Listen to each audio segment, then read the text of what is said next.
Good morning students. Haloalkanes और haloarenes के third video के बारे में हम डिस्कस करेंगे आज। हमने इससे पहले जो वीडियो पढ़ी थी, सेकंड वीडियो, उसमें हमने देखा था कि जो हेलो एल्केन्स होते हैं वो कौन कौन सी रिएक्शंस देते हैं। तो जैसा कि मैंने आपको बताया कि ये न्यूक्लियोफिलिक सब्स्टिट्यूशन रिएक्शन देते हैं, नाभिक से ही प्रतिस्थापन अभिक्रियाएं देते हैं। इसके अलावा इनमें विलोपन अभिक्रिया भी होती है और साथ साथ विलोपन अभिक्रिया के साथ ये मेटल से रिएक्शन भी करते हैं। तीन रिएक्शन अगर हम बात करें हेलो एल्केन्स और हेलो एल्स की, तो ये तीन मेन रिएक्शन है। पहला है नाभिक स्नेही प्रतिस्थापन अभिक्रिया, नाभिक स्नेही प्रतिस्थापन अभिक्रिया, न्यूक्लियोफिलिक सब्स्टिट्यूशन अभिक्रिया बोलते हैं इसको, नाभिक स्नेही प्रतिस्थापन अभिक्रिया। दूसरा आपका आएगा विलोपन अभिक्रिया, जिसको अपन बोलेंगे एलिमिनेशन रिएक्शन, विलोपन अभिक्रिया जिसे हम बोलेंगे एलिमिनेशन रिएक्शन, है ना। मतलब कौन कैसे एलिमिनेट होगा वो देखेंगे। और थर्ड देखेंगे कि हेलो एल्केन्स और जो हेलो एरिन्स हैं वो मेटल से कैसे रिएक्शन करते हैं, मतलब धातुओं से क्रिया। तो थर्ड में आएगा तुम्हारा धातुओं से क्रिया या धातु से क्रिया। तो इसके बारे में हम चर्चा करेंगे। देखिए, सबसे पहले आता है नाभिक स्नेही प्रतिस्थापन अभिक्रिया। नाभिक स्नेही प्रतिस्थापन अभिक्रिया ऐसी अभिक्रियाएं होती हैं जिसमें किसी भी एक न्यूक्लियोफाइल के द्वारा, मतलब एक नेगेटिव चार्ज के द्वारा किसी दूसरे नेगेटिव चार्ज को क्या करते हैं, रिप्लेस करते हैं। जैसे मान लीजिए बहुत सारे हमारे प्रोडक्ट्स हैं, जैसे मान लीजिए आपका हाइड्रोक्सिल ग्रुप। हाइड्रोक्सिल ग्रुप क्या है, एक न्यूक्लियोफाइल है, मतलब ये क्लोराइड को रिप्लेस कर देगा, क्लोराइड के प्लेस में आ जाएगा। ठीक है, उसी टाइप से आपका देखा जाए तो वाटर भी एक न्यूक्लियोफाइल है, क्योंकि उसके पास भी लोन पेयर ऑफ इलेक्ट्रॉन्स है। आयोडीन है ना, आयोडीन एक न्यूक्लियोफाइल है। एल्कोक्साइड आयन एक न्यूक्लियोफाइल है। कहने का मेरा मतलब ये है, न्यूक्लियोफिलिक सब्स्टिट्यूशन में आपको किसी एक न्यूक्लियोफाइल की हेल्प से किसी दूसरे न्यूक्लियोफाइल को रिप्लेस करना है, तो ये होगा न्यूक्लियोफिलिक सब्स्टिट्यूशन रिएक्शन हो जाएगा। अब बच्चों, न्यूक्लियोफिलिक सब्स्टिट्यूशन रिएक्शन के बाद आता है हमारा विलोपन अभिक्रिया, जो कि बहुत ज़्यादा इंपॉर्टेंट है ना। ये जो विलोपन अभिक्रिया है, जिसको हम लोग बोलते हैं एलिमिनेशन रिएक्शन, हम इसको पहचानेंगे कैसे कि ये एलिमिनेशन रिएक्शन होगा। इसका एक सबसे अच्छा एग्जांपल देता हूँ एलिमिनेशन रिएक्शन का, है ना, जिसको हम लोग बोलते हैं विलोपन अभिक्रिया। इसका एग्जाम्पल देखते हैं। एलिमिनेशन रिएक्शन या विलोपन अभिक्रिया में, जैसे मान लीजिए आपके पास एल्कोहल है CH3 CH2OH, ये आपका एथेनॉल है। अब एथेनॉल में अगर मैं यहाँ पर विलोपन अभिक्रिया करता हूँ तो इसके लिए क्या करना पड़ेगा, मुझे यहाँ पर कुछ चीज़ों को विलोपित करना पड़ेगा, मतलब यहाँ से मुझे क्या निकालना पड़ेगा, वाटर। तो जैसे ही मैं अल्कोहल से यहाँ से वाटर निकालूंगा तो आप देख रहे हैं कि हमारे यहाँ क्या बन रहा है, एल्कीन बन रहा है। तो ये हुआ हमारा विलोपन अभिक्रिया। अब इसको एक और तरीके देखते हैं। जैसे मान लीजिए हमारे पास CH3 है, तो मैंने CH3 को कुछ ऐसे ढंग से लिख दिया, है ना, वही चीज़ है। आप जब देखोगे तो यहाँ पर ये बॉन्ड यहाँ शिफ्ट होगा, तो ऑब्वियसली हाइड्रोजन पे पॉजिटिव चार्ज आएगा और इस हाइड्रोक्सिल पे नेगेटिव चार्ज आएगा। तो आप देख रहे हैं यहाँ पर आ रहा है CH2 डबल बॉन्ड CH2 और यहाँ से क्या निकल रहा है, वाटर निकल रहा है। ठीक है, एलिमिनेशन रिएक्शन में आपका होता है एलिमिनेट होगा। इसमें आपको दो चीज़ें याद रखनी है, याद रखिएगा, बहुत ज़्यादा इंपॉर्टेंट है, बहुत ही ज़्यादा इंपॉर्टेंट है। एक होता है आपका प्रतिस्थापन अभिक्रिया। क्या होता है, जैसे मैंने आपको बताया था न्यूक्लियोफिलिक प्रतिस्थापन अभिक्रिया, न्यूक्लियोफिलिक सब्स्टिट्यूशन रिएक्शन, प्रतिस्थापन अभिक्रिया, जिसको अपन क्या बोलते हैं, सब्स्टिट्यूशन रिएक्शन। और दूसरा आता है आपका विलोपन अभिक्रिया, है ना। ये अक्सर इसमें क्वेश्चंस आते हैं और हम बना नहीं पाते हैं, तो याद रखिएगा कि ये पता कैसे चलेगा कौन सा आपका प्रतिस्थापन अभिक्रिया देगा और कौन सा आपका विलोपन अभिक्रिया देगा। अगर आपके पास एक्वस KOH है तो आपका प्रतिस्थापन अभिक्रिया, अगर आपके पास एल्कोहलिक KOH है या फिर यहाँ पर लिख देगा एथेनॉल, क्या लिखिएगा, एथेनॉल, मतलब एल्कोहलिक वाला कोई है तो आपका क्या देगा, वो आपका विलोपन अभिक्रिया, मतलब एल्कोहलिक से आपका विलोपन अभिक्रिया। विलोपन को हम बोलते हैं एलिमिनेशन रिएक्शन और प्रतिस्थापन अभिक्रिया में आपका एक्वस आएगा। तो ये बहुत इंपॉर्टेंट रिएक्शन है, इसको आप ध्यान से देखिएगा। अब इसके बाद दो चीज़ आती है कि हम जो रिएक्शंस हैं उसको हम कैसे डिवाइड करें। तो रिएक्शन दो टाइप के हैं, एक आता है आपका SN2 रिएक्शन और एक आएगा आपका SN1 रिएक्शन। जब आप रिएक्शन की बात करें, जैसे यहाँ पर ये क्वेश्चंस ज़्यादातर ऐसे आते हैं SN1 और SN2 की रिएक्टिविटी को लेकर के, है ना। तो जैसे कि दिख रहा है यूनिमॉलिक्यूलर और बायोमॉलिक्यूलर, एक है तो यूनिमॉलिक्यूलर, दो है तो वो बायोमॉलिक्यूलर है। कहने का मतलब है कि SN का मतलब होता है न्यूक्लियोफिलिक सब्स्टिट्यूशन यूनिमॉलिक्यूलर, और SN2 का मतलब है न्यूक्लियोफिलिक सब्स्टिट्यूशन बाईमॉलिक्यूलर। बस ये याद रखिएगा कि जब आपका यूनिमॉलिक्यूलर रिएक्शंस होगा, ठीक है, तो उस परिस्थिति में आपका, है ना, जब यूनिमॉलिक्यूलर रिएक्शन होगा और जो बाईमॉलिक्यूलर रिएक्शन होगा, तो यूनिमॉलिक्यूलर जो रिएक्शंस होता है उसमें आपका देखोगे तो उसमें आपका कार्बोकेटाइन फॉर्म होता है यूनिमॉलिक्यूलर रिएक्शन में, और बायोमॉलिक्यूलर रिएक्शन में क्या होता है, कार्बोकेटाइन फॉर्म नहीं होता है, उसमें एक ट्रांजिशन स्टेट फॉर्म होता है। एक ट्रांजिशन स्टेट मतलब रिएक्टेंट से प्रोडक्ट बनने में SN2 में एक ट्रांजिशन स्टेट होगा, और जब SN1 की बात करेंगे तो रिएक्शन से प्रोडक्ट बढ़ते समय जो है उसमें जो है कार्बोकेटाइन जो है फॉर्म होगा, है ना। अब ये कैसे पॉसिबल है, मैं कुछ चीज़ों के बारे में बता दूं। जैसे मान लीजिए मुझे SN1 की रिएक्टिविटी देखनी है, SN1 की क्रियाशीलता या इसको हम बोलते हैं रिएक्टिविटी। तो इसमें सबसे नंबर 1 पे आएगा टर्सरी, उसके बाद आएगा सेकेंडरी, उसके बाद आएगा प्राइमरी। अगर हम SN2 की रिएक्टिविटी को देखें तो इसमें सबसे ज़्यादा रिएक्टिव होगा प्राइमरी, उसके बाद आएगा सेकेंडरी, और सबसे कम कौन होगा, टर्सरी। ये बहुत एग्जाम में पूछा जाता है, इसको अरेंज करने के लिए तो आप जरूर ध्यान दीजिएगा कि ये क्रियाशीलता या रिएक्टिविटी के क्वेश्चंस अक्सर बोर्ड एग्जाम में पूछे जाते हैं कि अगर SN2 की रिएक्टिविटी को अपन कंसीडर करते हैं तो SN1 की रिएक्टिविटी में tertiary, then secondary and then primary, और जब SN2 की रिएक्टिविटी की बात करते हैं तो उसमें primary, then secondary and then tertiary. Okay, अब कुछ एग्जांपल देखते हैं। जैसे मान लीजिए अगर मैं SN1 की रिएक्टिविटी को यहाँ कंसीडर करता हूँ और एक साइड में मैं यहाँ SN2 की रिएक्टिविटी को कंसीडर करता हूँ, तो ध्यान दीजिएगा। तो सबसे पहले इसमें रिएक्टिविटी में टर्सरी वाला हो जाएगा। तो कहने का मतलब ये है कि कोई भी टर्सरी ग्रुप, या हम यहाँ हेलो एल्केन्स पढ़ रहे हैं, ये देखिए टर्सरी सबसे ज़्यादा रिएक्टिव होगा।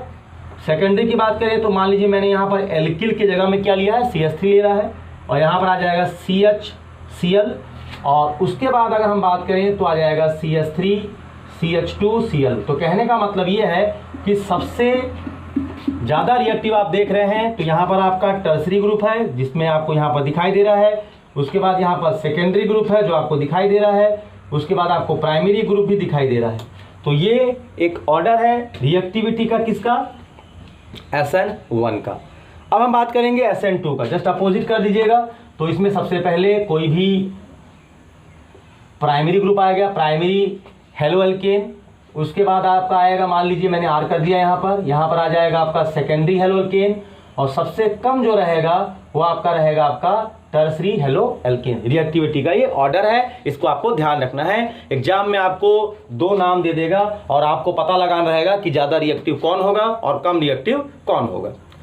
तो स्टूडेंट्स, ये तो हो गई रिएक्टिविटी के बारे में SN2 और SN1 की। इससे क्वेश्चन बहुत आते हैं, आप इसको अच्छी तरह ध्यान से कर लीजिएगा, है ना। अब आता है इसमें एक कुछ याद करने के टॉपिक्स हैं, जैसे किरल carbon, किरल carbon, optically active compound. Optically active compound क्या है, किरल कार्बन क्या है, तो आप इसको याद रख सकते हैं कि अगर कार्बन की जो संयोजकता है, उसकी जो वैलेंसी है, अगर अलग अलग है, सबसे अलग अलग सेटिस्फाइड है, तो वो आपका जो है किरल कार्बन है। अगर सब सेम आ जाएगा, है ना, अगर सब सेम है तो वो आपका किरल है, अलग अलग अगर है तो वो आपका किरल है ना। जैसे आप जूता को देखेंगे, 2 पैर का जूता, तो आपका किरल है। अगर आप गेंद को देखेंगे तो वो किरल है, क्योंकि गेंद अगर आप आईने में देखेंगे तो आपको वैसा ही दिखाई देगा, मतलब जो जैसा आईने में दिखाई देता है वो किरल है। अगर वो उल्टा दिखाई देता है तो वो किरल है। किरल में सममिति का केंद्र होता है ना, और किरल में सममिति का केंद्र नहीं होता है। ये क्वेश्चंस थ्योरिकली लेवल पे आते हैं क्वेश्चंस। अब इसके बाद जो हमारा सबसे इंपॉर्टेंट है वो है न्यूक्लियोफिलिक सब्स्टिट्यूशन रिएक्शन। देखो बच्चों, न्यूक्लियोफिलिक सब्स्टिट्यूशन रिएक्शन जो है हम बहुत पहले से पढ़ते आ रहे हैं। जैसे न्यूक्लियोफिलिक सब्स्टिट्यूशन अगर हम बात करें तो आपको क्या करना है, किसी का रिजोनेटिंग स्ट्रक्चर के माध्यम से क्या करना है उसको बताना है। जैसे अपन क्लोरीनेशन, हेलोजिनेशन, नाइट्रेशन, सल्फोनेशन, ठीक है, ये सब इलेक्ट्रोफिलिक सब्स्टिट्यूशन में आता है। न्यूक्लियोफिलिक सब्स्टिट्यूशन में आपको क्या करना है, न्यूक्लियोफाइल मतलब किसी भी नेगेटिव ग्रुप को बेंजीन के रिंग में इंटर कराना है, मतलब न्यूक्लियोफिलिक अटैक कराना है, और पाई इलेक्ट्रॉन का जो है पूरे के पूरे बेंजीन रिंग में डीलोकोलाइजेशन करना है, पाई इलेक्ट्रॉन का विस्थानीकरण कराना है किसी न्यूक्लियोफाइल के द्वारा, किसी नेगेटिव स्पीसीज के द्वारा। तो आप इसको कर देंगे। जैसे क्लोरोबेंजीन से 2,4,6 ट्राइनाइट्रोक्लोरोबेंजीन, क्लोरोबेंजीन से 2,4,6 ट्राइनाइट्रोक्लोरोबेंजीन, वो तो ठीक है। अगर आपको बोला जाए कि फिनॉल है आपके पास और आपको फिनॉल से 2,4,6 ट्राइनाइट्रोफिनॉल बनाना है तो आप न्यूक्लियोफिलिक प्रतिस्थापन अभिक्रिया के माध्यम से इसको कर सकते हैं। इलेक्ट्रोफिलिक प्रतिस्थापन अभिक्रिया आप पढ़ते ही आ रहे हैं। जैसे नाइट्रीकरण जो आपने एमीन्स में पढ़ा है, नाइट्रीकरण, सल्फोनीकरण, हेलोजिनीकरण, है ना, ये सब जितने भी प्रोसेस हैं उसको हम बोलते हैं इलेक्ट्रोफिलिक प्रतिस्थापन अभिक्रिया। तो इलेक्ट्रोफिलिक और न्यूक्लियोफिलिक प्रतिस्थापन अभिक्रिया में आप पाई इलेक्ट्रॉन का विस्थानीकरण करके इसको बना सकते हैं। अब हमारे जो आते हैं इसमें आएगा नेम रिएक्शंस, देखते हैं। सो अगला जो हमारा टॉपिक है वो टॉपिक है नेम रिएक्शन से संबंधित, ठीक है। अब आप नेम रिएक्शन से संबंधित क्वेश्चन देखिए क्या क्या संबंध जो आने वाले हैं नेम रिएक्शन से, ठीक है। अब आप इसमें कंसीडर करते हैं क्या क्या नेम रिएक्शंस हमारे क्वेश्चंस एग्जाम में आते हैं। तो ये सबसे पहले मैं नोट करा दे रहा हूं यहां पर। इसमें सबसे पहला आ जाएगा आपका वुड्ज अभिक्रिया, वुड्ज रिएक्शन जिसको बोलते हैं, इंपॉर्टेंट है ना। सेकेंड रिएक्शन आप नोट कीजिएगा Friedel Crafts reaction, Friedel Crafts अभिक्रिया। थर्ड आप देखेंगे फिटिंग अभिक्रिया और वुड्ज फिटिंग अभिक्रिया, फिटिंग रिएक्शन। फोर्थ है आपका वुड्ज फिटिंग रिएक्शन या अभिक्रिया। उसके बाद हम आइडोफॉर्म रिएक्शन देखेंगे जो हम पढ़ चुके हैं आइडोफॉर्म एल्डिहाइड कीटोन में।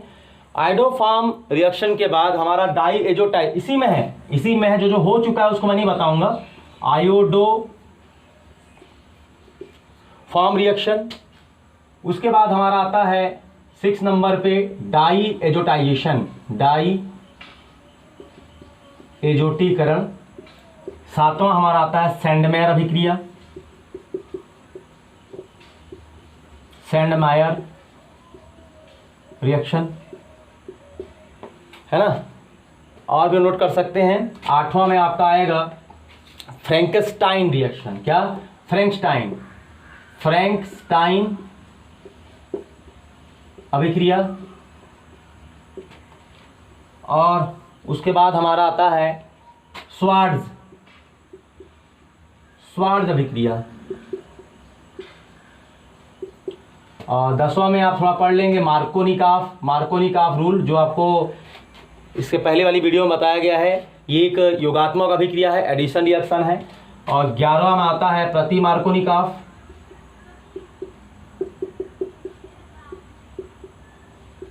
मार्कोनिकॉफ के बाद प्रति मार्कोनिकॉफ। उसके बाद 2 टॉपिक बचेंगे, एक बचेगा डीडीटी और एक बचेगा बीएससी। तो डीडीटी और जो बीएससी है ये हमारे पेस्टिसाइड्स में आते हैं। किस में आते हैं? पेस्टिसाइड। मतलब इनको अगर हम बात करें तो ये एक प्रकार का पेस्टिसाइड है। मतलब ये एक प्रकार के पेस्टिसाइड का मतलब क्या होता है? जो खेतों खलिहानों में जो हमारे इंसेक्ट्स होते हैं, है ना, जो खरपतवार हो जाते हैं, उनको नष्ट करने में जो काम आता है वो आता है। तो एक बार मैं आपको रिकॉल करा दूं कि कौन कौन से रिएक्शंस आपको पढ़ने हैं और इतने ही टॉपिक आपको बस कवर करने हैं। इसके बाद एक लास्ट बता दे रहा हूँ, 14 नंबर में आपको एल्कोहलिक KOH का रूल मैंने बताया, ठीक है। किसमें काम आया था? Alcoholic KOH। तो एल्कोहलिक जो KOH था वो हमारा काम आया था इसमें एलिमिनेशन रिएक्शन में, मतलब विलोपन अभिक्रिया में। उसके बाद जो आपका 15 नंबर का था वो था आपका एक्वस KOH। क्या? Aqueous KOH।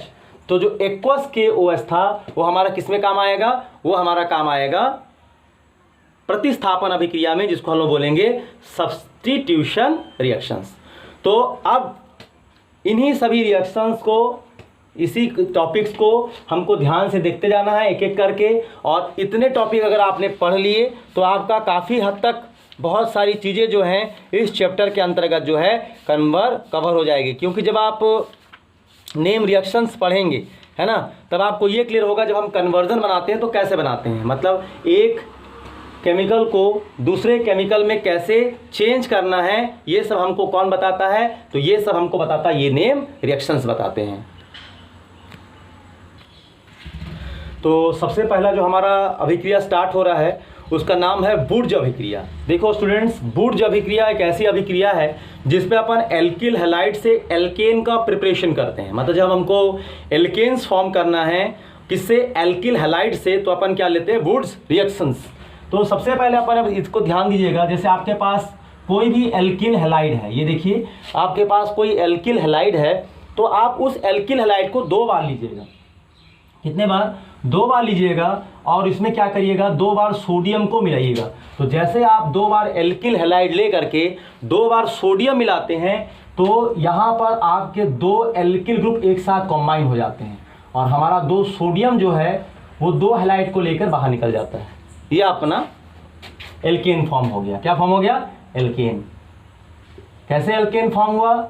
अगर मैं R के जगह में, अगर R के जगह में यहाँ पर CH3 लिया होता या फिर कुछ भी C2H5 लिया होता तो ऑब्वियसली मेरा उस जगह पे कुछ आता। जैसे मान लीजिए मैंने R की जगह में यहाँ पर ले रहा हूँ CH3 फिर CH3, तो आप देख रहे हैं कि R की जगह में मैंने 2 CH3 लिया है। क्या लिया है? 2 CH3। तो 2 CH3 अगर लिया है तो C2H6 बन गया, तो मेरा क्या बन गया? एथेन बन गया। क्या बन गया? एथेन। लेकिन सबसे बड़ा डिसएडवांटेज इस रिएक्शन का ये है कि ये जो आपका वुड्ज रिएक्शन है, इस वुड्ज रिएक्शन में आपका मेथेन फॉर्म नहीं होता। मतलब मेथेन के बाद में जो एल्केन्स आएंगे जैसे एथेन, प्रोपेन, ब्यूटेन, पेंटेन, ये सब आप बना सकते हैं, मेथिल एथिल दोनों साइड लेकर के बना सकते हैं, लेकिन इसमें मेथेन फॉर्म नहीं होगा। तो पहला तो आपका हो गया वुड्ज रिएक्शन। अब वुड्ज के कुछ और रिएक्शंस भी हैं, जैसे मैंने बोला कि वुड्ज का फिटिंग भी होता है और एक नॉर्मल फिटिंग भी होता है। देखिए बच्चों, जब अपन वुड्ज का फिटिंग करें, वुड्स की फिटिंग करें तो एक बार आप एल्किल हैलाइड लीजिए और दूसरे बार आप एरिल हैलाइड लीजिए। एक बार एल्किल हैलाइड और दूसरी बार एरिल हैलाइड। ये कैसे पॉसिबल है? देखिए, अब वुड्स में क्या करना है? वुड्स में आपको यहाँ पर फिटिंग जोड़ना है। क्या जोड़ना है? वुड्स में आपको क्या जोड़ना है? फिटिंग। मतलब रिएक्शंस का नाम हो जाएगा वुड्स फिटिंग अभिक्रिया। अब जब से ही आप वुड्स में फिटिंग जोड़ेंगे तो आप क्या देख रहे हैं? एक बार आप क्या लीजिए? RX लीजिए और एक बार आप लीजिए C6H5X और इसमें फिर वही 2 बार सोडियम मिलाइए। मतलब एक बार आप हेलो एल्केन्स लीजिए और दूसरे बार आप हेलो एरीन्स लीजिए। तो जैसे आप लेते हो तो आप देखोगे कि आपका यहाँ पर C6H5 के साथ यहाँ पर R जुड़ जाएगा और यहाँ पर 2 बार Na के साथ क्या निकल जाएगा? X निकल जाएगा। कहने का मतलब ये है, अगर मैं इसको ऐसा लिखता और R की जगह में CH3 लिखता तो कम से कम मेरा यहाँ पर क्या बनता? टॉल्विन बनता। क्या बनता? टॉल्विन। C6H5CH3। तो ये हो गया हमारा वुड्स का फिटिंग रिएक्शन। अब हम बात करते हैं नॉर्मल फिटिंग में। देखिए, नॉर्मल फिटिंग में क्या करना है आपको? नॉर्मल जब आप फिटिंग लेंगे, मतलब पहला तो आपका ले लिया आपने वुड्स, है ना, उसके बाद क्यों क्या वुड्स में अपने फिटिंग को ऐड किया। अब अपन क्या करेंगे? नॉर्मल अगर हमको अलग से खाली क्या करना है? फिटिंग रिएक्शन करना है। क्या करना है? फिटिंग अभिक्रिया। तो जब आप फिटिंग रिएक्शंस करेंगे तो फिटिंग रिएक्शंस में आप दोनों साइड में क्या करेंगे? C6H5X और इधर भी C6H5X और इसमें मिलाएंगे 2 बार सोडियम। तो जैसे ही आप 2 बार हेलोएरिन्स में सोडियम बनाएंगे तो आपका बनेगा C6H5 C6H5 और वो निकलता है वही NaX बाहर निकल जाएगा। तो मतलब कहने का ये है कि उसमें डाईफेनिल बनेगा। क्या बनेगा? डाईफेनिल, मतलब di aryl, di benzene, diphenyl अगर ये बन रहा है तो उस रिएक्शन का नाम है वुड्स फिटिंग नहीं, वुड्स नहीं, ओनली फिटिंग रिएक्शन। तो ये हो गए हमारे पूरे के पूरे फिटिंग वुड्स के रिएक्शन। अब हम अगले रिएक्शंस की ओर आते हैं, है ना। तो अगला रिएक्शंस है वो है एक्सचेंज ऑफ हैलाइड्स का। किसका? एक्सचेंज ऑफ हैलाइड, या इसको हिंदी में बोलेंगे हैलाइड के विनिमय पर आधारित 2 रिएक्शंस होते हैं, जिसमें एक रिएक्शन है फ्रैंकेस्टाइन रिएक्शन और दूसरा रिएक्शन का नाम है स्वार्ज रिएक्शन, स्वार्ज अभिक्रिया। फ्रैंकेस्टाइन रिएक्शन और दूसरा रिएक्शन का नाम है स्वार्ज रिएक्शंस। अब ये फ्रैंकेस्टाइन और स्वार्ज, इनको हम पहचानेंगे कैसे? कैसे कौन सा रिएक्शन फ्रैंकेस्टाइन होगा और कौन सा रिएक्शन आपका स्वार्ज होगा, है ना। कौन सा फ्रैंकेस्टाइन होगा और कौन सा स्वार्ज होगा। देखिए दोनों में एक्सचेंज होना है। क्या होना है? एक्सचेंज। अगर एक में छोटे का बड़े से करना है, एक बड़े से छोटे का करना है। कैसे? मैं आपको कुछ एग्जांपल देके समझाता हूँ। जैसे मान लीजिए आपके पास यहाँ पर RX है, दोनों रिएक्शन को मैं लिख दिया और यहाँ पर RX है।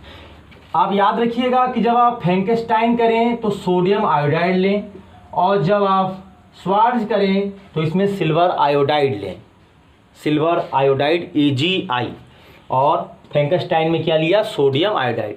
तो याद है कि सॉरी सिल्वर आयोडाइड नहीं, सिल्वर फ्लोराइड, ठीक है। स्वार्ज में क्या लिया आपने स्वार्ज रिएक्शन में लिया फ्लोराइड और फ्रैंकेस्टाइन में क्या लिया? आपने फ्रैंकेस्टाइन में लिया सोडियम आयोडाइड। अब अपन इसी के बारे में थोड़ा बात करते हैं कि क्या होगा। तो देखिए यहाँ पर जो आपका X दिख रहा है, इस X में यहाँ पर आपका फ्लोरो, क्लोरो और ब्रोमो होगा। समझ आया? मतलब पहले वाले केस में आपके छोटे वाले हैलाइड्स होंगे, क्योंकि बड़ा हैलाइड जो है छोटे हैलाइड को रिप्लेस करना है। तो आप क्या करोगे? यहाँ पर जब इसका रिएक्शन करोगे तो यहाँ पर R और I आ जाएगा और यहाँ पर NaX निकल जाएगा, मतलब कोई बड़ा ग्रुप आएगा, बड़ा हैलाइड ग्रुप आएगा। इसमें क्या हो जाएगा? इसमें X की जगह में, ठीक है, यहाँ पर हमेशा बड़े लोग रहेंगे, क्लोराइड रहेगा, आयोडाइड रहेगा, ब्रोमाइड वगैरह रहेगा, ये रहेंगे। तो छोटा वाला क्या करेगा? बड़े हैलाइड को रिप्लेस करेगा। तो मतलब ये हुआ, यहाँ पर बन जाएगा RF और यहाँ से निकल जाएगा AgX। X जगह में कोई भी बड़ा ग्रुप जो पहले यहाँ पर जुड़ा था वो बाहर निकल जाएगा।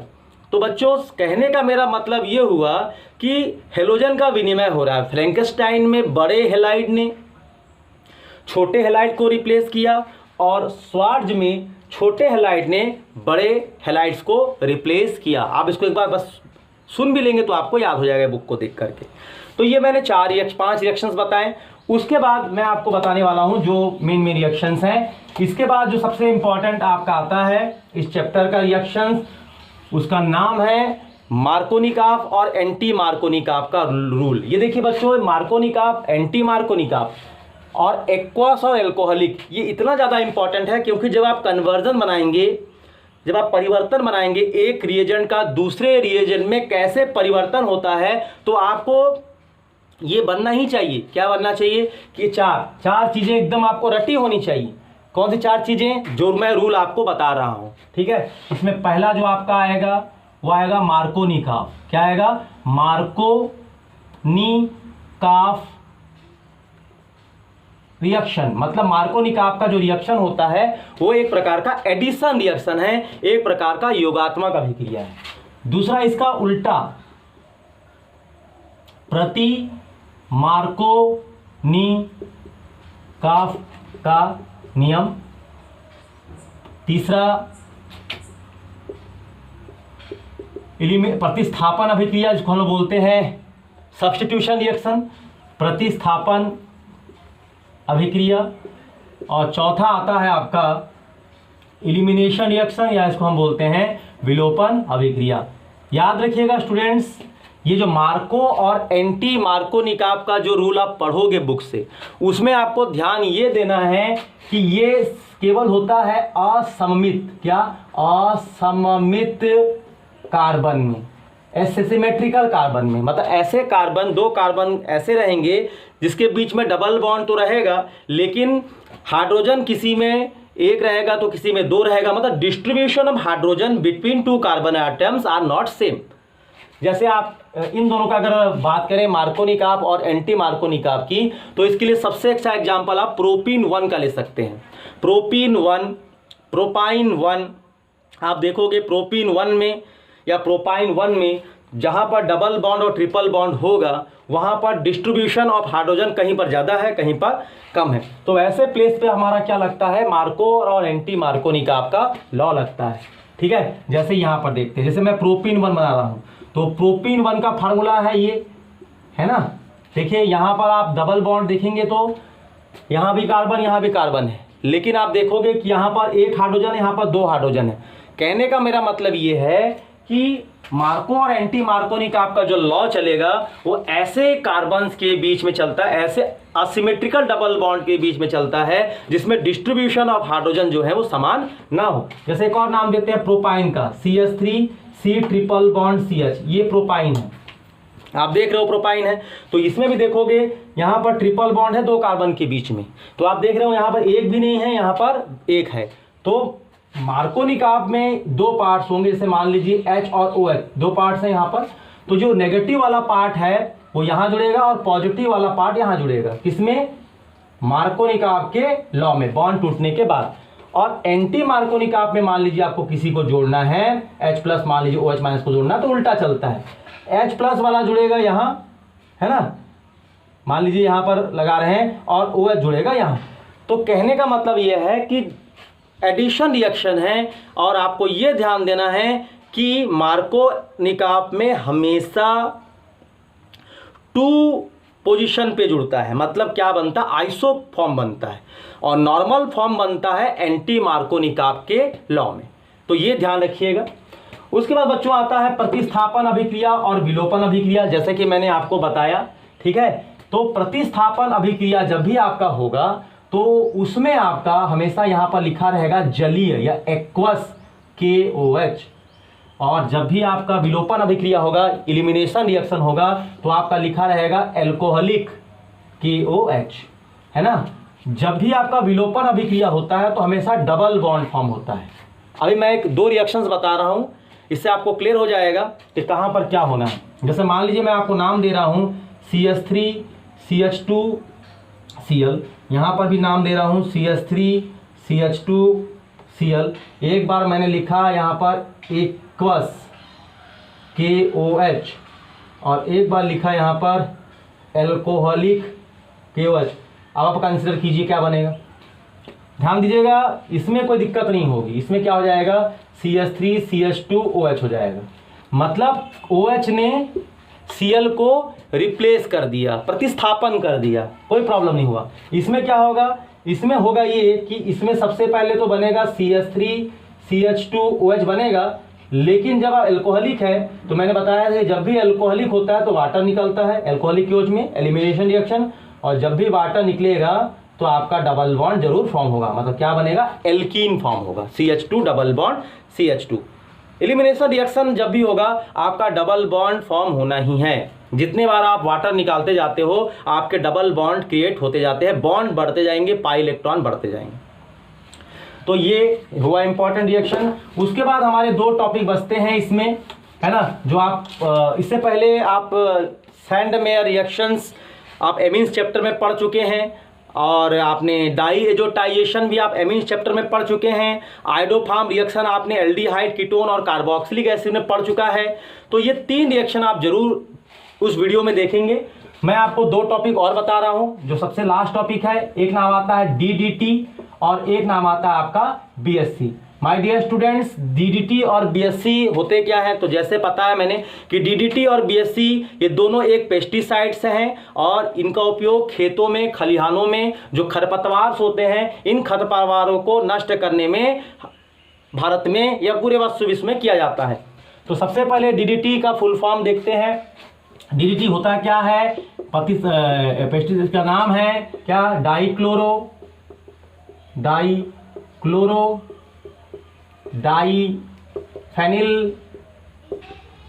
ट्राइक्लोरोइथेन। मैं इसको बताएंगे अभी। बीएससी इसका फुल फॉर्म क्या है? बीएससी के बहुत सारे नाम आते हैं। बीएससी को अपन लिंडेन बोलते हैं। क्या बोलते हैं? लिंडेन। एक और नाम आता है गैमेक्सिन। क्या? गैमेक्सिन भी बोलते हैं, और एक बोलते हैं 666 भी बोलते हैं। किसको? बीएससी के आपके 3 नाम है, और डीडीटी का नाम मैंने लिखा। अब मैं सबसे पहले आपको डीडीटी बनाने बताएगा। तो सबसे पहले हम बनाते हैं डीडीटी। देखिए डीडीटी कैसे बनता है। डीडीटी बनाने के लिए आपको सबसे पहले लेना पड़ेगा क्लोरल CCl3CHO, मतलब एल्डिहाइड टाइप का ही है ये। मतलब एल्डिहाइड में CH3 रहता था और वो H3 हट गया है, CCl3CHO है। तो इसका नाम है दोस्तों क्लोरल। क्या नाम है? क्लोरल बोलते हैं इसको। अब आप इसमें क्लोरल में क्या करेंगे? तो क्लोरल में आप यहाँ ऐड करेंगे 2 क्लोरोबेंजीन, 2 मोल्स क्लोरोबेंजीन। ये क्लोरोबेंजीन है, आप क्लोरल लीजिए। अब 2 क्लोरोबेंजीन को ऐड कीजिए।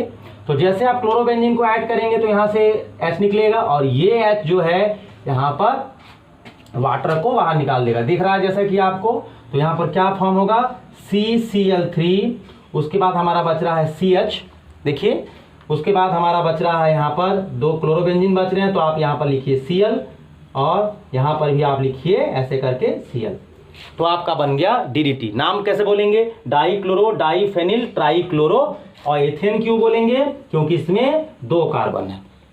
तो ये हो गया हमारा डीडीटी। अब बच्चों मैं आपको बीएससी बता दूं। दोनों का उपयोग एक ही टाइप का ही है, खेतों खलिहानों में किए जाते हैं। बीएससी के लिए आप क्या करेंगे? सबसे पहले बेंजीन लेंगे। आपको बीएससी बनाना है, आप बेंजीन लेंगे और इसमें 3 Cl2 करेंगे सनलाइट की प्रेजेंस में। तो आप देखेंगे कि इसमें 6 क्लोराइड हैं। तो आपका यहाँ पर ये तो हट जाएगा, और आपका यहाँ पर बन जाएगा Cl, यहाँ पर Cl, यहाँ पर भी Cl, यहाँ पर भी Cl, यहाँ पर भी Cl, यहाँ पर भी Cl। तो आप देखेंगे कि ये जो कॉर्नर्स आपको यहाँ पर दिखाई दे रहे हैं, ये जो कॉर्नर्स आपको यहाँ दिखाई दे रहे हैं, इन सभी कॉर्नर्स में आपके क्या है? इन सभी कॉर्नर्स में आपके कार्बन है। तो कार्बन भी आपके है ना, आपके कार्बन